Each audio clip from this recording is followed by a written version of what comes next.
Raja Jawa tanpa mahkota. Gelar yang sangat mentereng tersebut justru diberikan oleh musuhnya, yaitu Belanda. Siapakah dia? Tidak lain dan tidak bukan, yaitu HOS Cokro Aminoto.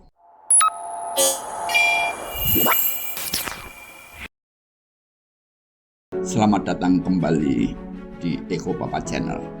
Hari ini kita akan menyelami kisah seorang tokoh yang dijuluki Raja Jawa tanpa mahkota, yaitu HOS Cokro Aminoto, seorang guru bangsa yang melahirkan para pemimpin besar di Indonesia seperti Soekarno dan Semaun dan tokoh-tokoh pergerakan lainnya. Mari kita telusuri secara bersama kisahnya. Raden Mas Haji Umar Said Cokro Aminoto lahir pada 16 Agustus 1882 di Ponorogo, Jawa Timur. Ia berasal dari keluarga bangsawan dan ulama yang berpengaruh. Ayahnya adalah Raden Mas Cokro Amiseno, menjabat sebagai Wedana. Raden Mas Adipati Cokro Negoro pernah menjadi Bupati Ponorogo. Cokro Aminoto adalah anak kedua dari 12 bersaudara yang tumbuh dalam lingkungan priayi dengan tradisi Islam yang kuat.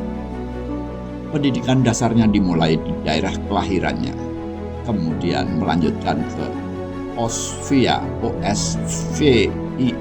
di Magelang, yaitu sekolah untuk calon pegawai pribumi, dan lulus sekitar 1902-1903. Setelah lulus dari OSVIA, Cokro Aminoto bekerja sebagai juru tulis di Ngawi dan perusahaan dagang di Surabaya. Pada tahun 1907 ia melanjutkan pendidikan di Sekolah Teknik Sipil BAS di Surabaya sambil bekerja di perusahaan Koi & Co. Setelah lulus ia bekerja di pabrik gula Rogo Jampi sebagai juru mesin dan juru kimia hingga 1912. Namun pada tahun 1905 Cokro Aminoto membuat keputusan yang mengubah sejarah. Ia meninggalkan karir birokrasi kolonial untuk bergabung dengan para santri dan pedagang Islam yang mendirikan Serikat Dagang Islam. Serikat Dagang Islam sendiri didirikan oleh Haji Saman Budi pada 16 Oktober 1905 di Surakarta sebagai organisasi ekonomi untuk menggalang kerjasama pedagang Islam pribumi dalam menghadapi persaingan dengan pedagang asing dan khususnya juga para pedagang Tionghoa yang didukung pemerintah kolonial Belanda. Cokro Aminoto membawa perubahan revolusioner dengan menyarankan penghapusan kata dagang sehingga menjadi Serikat Islam atau SI pada 1912. Perubahan ini membuka organisasi untuk seluruh umat Islam di Indonesia, tidak hanya pedagang. Ia juga mengubah anggaran dasar dan orientasi ekonomi sosial menjadi organisasi dengan tujuan politik dan agama. Di bawah kepemimpinannya, SI mendapat pengakuan resmi sebagai badan hukum pada 14 September 1912. Sebuah terobosan yang sulit pada waktu itu, di mana sebagai penjajah Belanda mau menerbitkan surat keputusan berdirinya SI yang orientasinya adalah organisasi politik. Dan SI kemudian melebar, berkembang, dan keanggotaannya bahkan hingga mencapai 2,5 juta orang. Sebuah prestasi yang rumit untuk difahami saat itu, karena dalam suasana penjajahan bisa menggalang sebanyak itu yang pasti orientasinya adalah kemerdekaan. Yang menarik adalah rumah Cokro Aminoto di Surabaya menjadi tempat indekos bagi para pemuda, dan mereka sering melakukan pertemuan-pertemuan, dan mereka adalah pemuda-pemuda yang progresif, pemuda-pemuda yang sangat cinta dengan bangsanya, dan mereka sering melakukan rapat-rapat merumuskan cita-cita kemerdekaan. Dan betul sekali, sebagian dari mereka kelak akan menjadi tokoh-tokoh pergerakan kemerdekaan hingga Republik Indonesia berdiri. Di dalam rumah indekos tersebut mereka membicarakan berbagai hal, tetapi yang utamanya adalah ideologi kebangsaan, ilmu-ilmu politik, serta mengembangkan berbagai teori-teori untuk bagaimana bisa melawan Belanda, baik secara kekerasan atau secara diplomasi. Dua hal yang sangat bertentangan ini menjadi pembicaraan para tokoh pemuda yang ada di tempat indekosan Cokro Aminoto tersebut. Raja Jawa tanpa mahkota atau De Onge Kronde van Jawa merupakan sebuah julukan yang diberikan oleh pemerintah Belanda kepada Haji Umar Said Cokro Aminoto, atau lebih kenal dengan HOS Cokro Aminoto. Hal ini karena pada saat itu Cokro Aminoto adalah merupakan sosok yang sangat ditakuti oleh Belanda. Adapun murid-murid yang terkenal yang merubah sejarah Indonesia adalah Soekarno, Semaun, Musso, Kartosuwiryo, Tan Malaka, dan Alimin.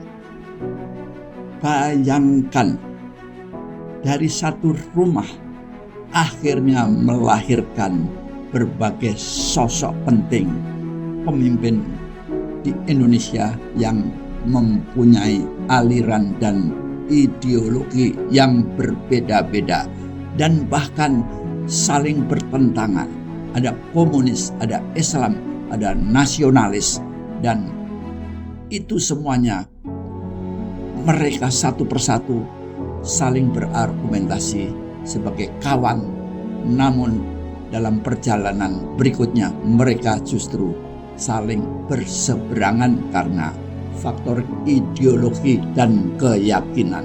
Namun Cokro Aminoto memahami itu semuanya, dan dia selalu memberi nasihat tentang pentingnya persatuan dan kebangsaan serta kemerdekaan. Untuk itu dia selalu memberi nasihat tentang pendidikan, tentang mencerdaskan rakyat, dan tentunya ujung-ujungnya punya target untuk kemerdekaan Republik Indonesia. Pada tahun 1920, Cokro Aminoto menghadapi tantangan berat ketika SI, Serikat Islam, mengalami perpecahan secara internal. Terjadi konflik ideologi antar kelompok Islam murni dengan kelompok yang terpengaruh dengan komunisme, dan itu semuanya memecah organisasi SI yang waktu itu sebetulnya sedang pesat-pesatnya bertumbuh ke seantero wilayah Nusantara. Meskipun demikian, Cokro Aminoto tetap konsisten dengan prinsip-prinsipnya. HOS Cokro Aminoto wafat pada 17 Desember 1934 di Yogyakarta dalam usia 52 tahun. Sangat disayangkan bahwa dia belum sempat mengenyam kemerdekaan, yaitu buah perjuangannya yang dirintis sejak dia masih muda.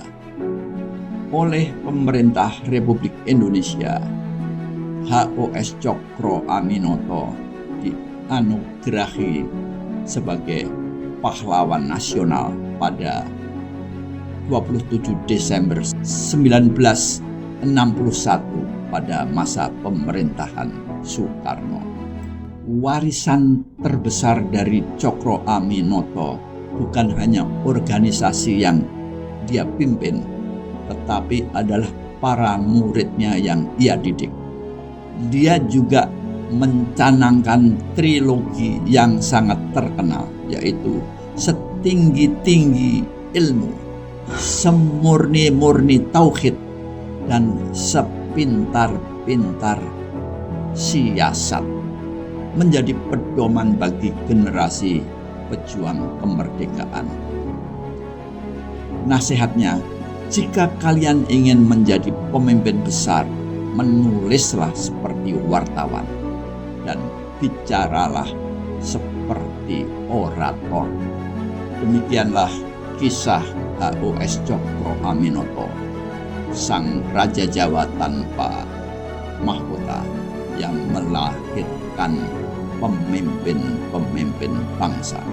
Dari rumah sederhana di Peneleh, Surabaya, lahir pemikiran besar yang membentuk Indonesia merdeka. Bagaimana menurut Anda? Silahkan komen, like, dan share. Dan jangan lupa subscribe. Terima kasih.